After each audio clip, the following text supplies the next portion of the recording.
Paz, vamos para o dia 8 já do nosso devocional. Espero que você esteja aí acompanhando, que Deus esteja falando muito com você. Vamos falar hoje de Abigail. É uma palavra que foi revelada por Deus à nossa irmã Pamela, né? E eu coloquei o tema de A mansidão derruba um exército. Então a palavra está lá em 1 Samuel, eu vou ler algumas partes, tá? Para que você entenda. 1 Samuel 25, depois você pode ler completo aí. Olha só, vendo, pois, Abigail a Davi, apressou-se, desceu do jumento e prostrou-se sobre o rosto diante de Davi, inclinando-se até a terra.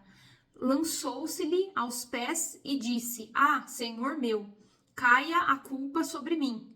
Permite falar a tua serva contigo e ouve as palavras da tua serva. Aí ela fala, né, com ele.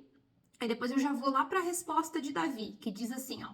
Então Davi disse a Abigail: Bendito o Senhor, Deus de Israel, que hoje te enviou ao meu encontro. Bendita seja a tua prudência, e bendita sejas tu mesma, que hoje me tolheste de derramar sangue, e de que por minha própria mão me vingasse. Porque tão certo como vive o Senhor, Deus de Israel, que me impediu de que te fizesse mal, se tu não te apressaras e me não vieras ao encontro, não teria ficado a Nabal até o amanhecer, nem sequer um do sexo masculino. Então Davi recebeu da mão de Abigail o que esta lhe havia trazido. E lhe disse: Sobe em paz à tua casa. Bem vês que ouvi a tua petição. E a ela atendi. Então vamos lá, a reflexão de hoje, né? Já começa, né? Ela já nos trouxe primeiro o significado do nome Abigail, que significa o quê? Fonte de alegria, ou meu pai alegria. Então, olha só, uma história, né? Que começou, ela já tinha esse nome, vamos colocar um nome profético, né? Aí, mas a história dela não começou, né? Na verdade, assim, bem com essa alegria aparente, né? Vamos dizer assim. Por quê? Ela era casada com Nabal, né? Ela era uma mulher ali, uma mulher improvável, uma mulher vivendo ali um cotidiano normal. Mas Deus tinha uma história já para ela, né? E o marido dela tinha uma prosperidade financeira, né? Eles eram ricos, enfim. Mas ele era rude, né? E ele era rude e mau. Então o casamento dela não era bom, né? Era um ambiente difícil, um relacionamento difícil, uma pessoa difícil de lidar. Mas ela era amada por Deus, né? Acima disso tudo, ela era amada por Deus. E Deus tinha um plano de alegria, sim, para a vida dela. E às vezes nós confiamos em pessoas, acreditamos às vezes que vai ser bem sucedido o nosso relacionamento, enfim. Talvez seja num casamento ou, sei lá, entre filhos, mães e filhos, ou dentro de uma sociedade de trabalho, enfim, vamos colocar aqui relacionamentos, né? Que a gente acha que vai ser bem sucedido, mas não é sobre os bens, né? Não é sobre o que está fora, é sobre o externo. Mas é sobre o quê? O caráter e o coração que mais importa, né? E aí, mesmo com essa situação, né? A gente vê que, assim, ela ainda continuou sendo uma mulher bonita, ela ainda continuou sendo inteligente, ou seja, íntegra, amada por Deus, né? A situação não foi capaz de moldar, de modificar, de alterar a identidade dela.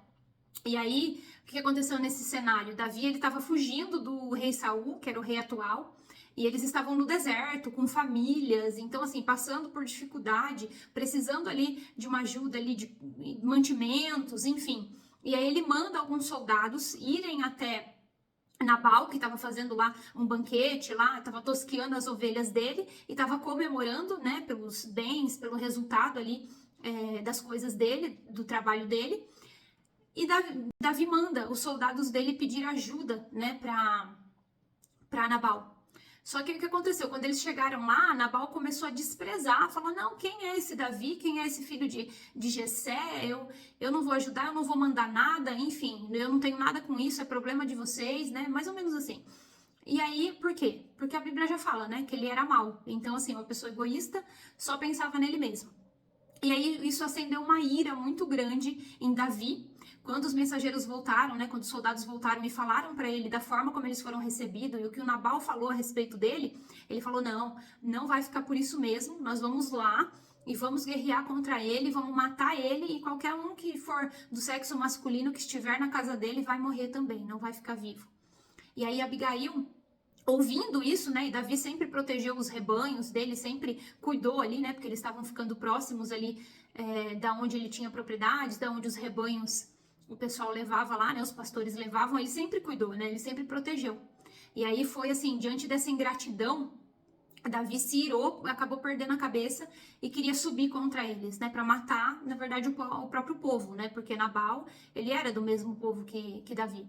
E aí Abigail, ouvindo isso, ela vai intervir na situação, né? Ela não permitiu que nada acontecesse com Nabal, mesmo ele sendo mau, né? Era o marido dela, então ela protegeu.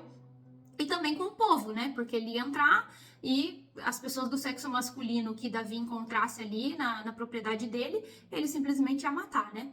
E aí ela agiu rápido, ela colocou ali os alimentos, tudo separados ali dentro dos cestos, né? E isso mostra que o quê? Ela não deixava as coisas para a última hora, ela tinha uma organização e ela era prudente, ela se preparava, ela tinha um estoque para um momento de necessidade, né? Porque seria difícil, por exemplo, num cenário desse, num momento desse, ela teria que agir muito rápido, ela agiu muito rápido. Imagina se ela não tivesse nada preparado, organizado, imagina se ela não tivesse reservas. Ela ia ter que fazer ainda, que preparar ainda e talvez não desse tempo, né? Isso me lembra também da história lá das 10 virgens, né? Que não deu tempo delas, elas não estavam preparadas, não tinham azeite em estoque, né? E elas saíram para comprar e não chegaram a tempo, né? Do noivo, quando elas chegaram, o noivo já tinha fechado a porta. Então, né, a gente faz uma analogia, dá para ligar uma coisa a outra aqui. Mas o que? Abigail era prudente, né? E no momento ela estava preparada, ela foi inteligente, ela se preparou de uma forma prudente, com sabedoria, e ela foi até Davi com aquela oferta, né? E pediu por livramento, né? Pediu para ele por livramento ali, de uma forma humilde, de uma forma mansa, de uma forma sábia. Então ela soube agir rapidamente, com sabedoria, mas ao mesmo tempo com delicadeza, com mansidão, com doçura, com humildade, com clareza. E ela intercedeu, ela foi ali, usou, né, a reserva dela para um momento realmente de necessidade.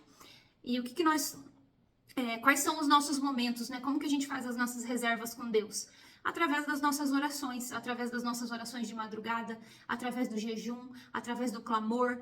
Tudo isso faz com que a gente vá tendo uma reserva com Deus, né? E quando nós precisarmos intervir, quando nós estivermos diante do dia mau, o próprio Deus vai nos ajudar, né? Naquele dia que parece ali de morte, de desespero, o próprio Deus vai intervir ali, o Espírito Santo vai nos dar sabedoria para intervir, para nos posicionarmos e vai nos dar livramento pelo estoque que a gente já tem com ele, né? Pela intimidade, pelo relacionamento.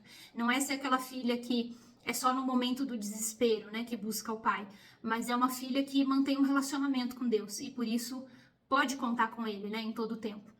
Ele é socorro bem presente na hora da angústia, né? Ele é fortaleza, é escudo. E aí ela não parou, né? Ela tinha tudo pronto, ela não parou diante da situação.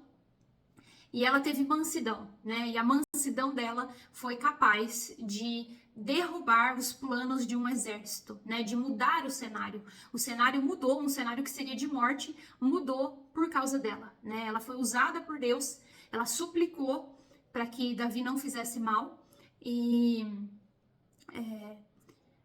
ali o que aconteceu? Ela não entregou pérolas aos porcos também, né? Ela não falou para Nabal, ela não chegou e falou: "Ah, Nabal, eu tô descendo lá e vou pedir desculpa para Davi". Não, ela se preocupou em pegar tudo, em organizar tudo, pegar o estoque dela e ir diante de Davi, ela mesma, e interceder. Ela não mandou nenhum servo no lugar dela, não, ela encarou a situação e foi ela mesma, né?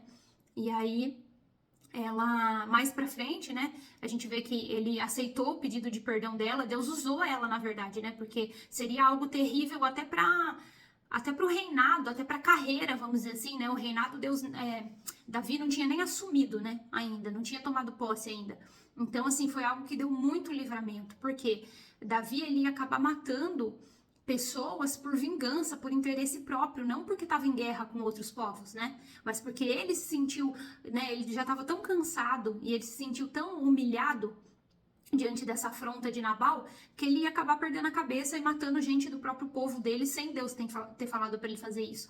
Então ela abriu os olhos dele ali, foi um instrumento de livramento, tanto para a vida do Davi como para a vida do Nabal. E depois fala, né, que Nabal, uns dias ali depois, ele passa mal ali e morre, né? e ela se casa com o rei Davi, né? O rei Davi toma ela como esposa e a história dela, que poderia ter dado errado, né? Muda completamente e pelo comportamento dela, pela atitude dela, né? E por ela não ter deixado o marido dela roubar a essência dela, né? De filha amada de Deus, de mulher alegre. Então, assim, que eu e você não deixemos nada e nem ninguém roubar a nossa essência. Nós somos filhas amadas de Deus, nós somos alegres, nós temos a alegria e a paz do Senhor na nossa vida. Então, que a gente venha ter mansidão, que a gente não venha também bater de frente com as pessoas más, mas a gente venha ter mansidão e interceder, né, de uma forma mansa, de uma forma humilde. E entender que é melhor o fim das coisas do que o começo, né? A árvore genealógica dela foi mudada, o futuro, o destino dela foi mudado, né? A vida emocional dela ali foi completamente transformada através desse casamento com Davi. E ela ajudou muito Davi também, né? Por conta da sabedoria e da mansidão que ela tinha. E assim, é Deus que nos transforma, né? É Deus que nos muda, é Deus que nos molda. Então, assim, não deixar que ninguém nos tirar da nossa essência, né? Deixar que se Deus quiser mudar alguma coisa em nós, Ele mesmo vai mudar. E que a gente não se detenha, né? De fazer aquilo que é necessário, de fazer aquilo que Deus nos mandou por medo da desaprovação das outras pessoas, mas que a gente sempre venha caminhar de acordo com a nossa essência.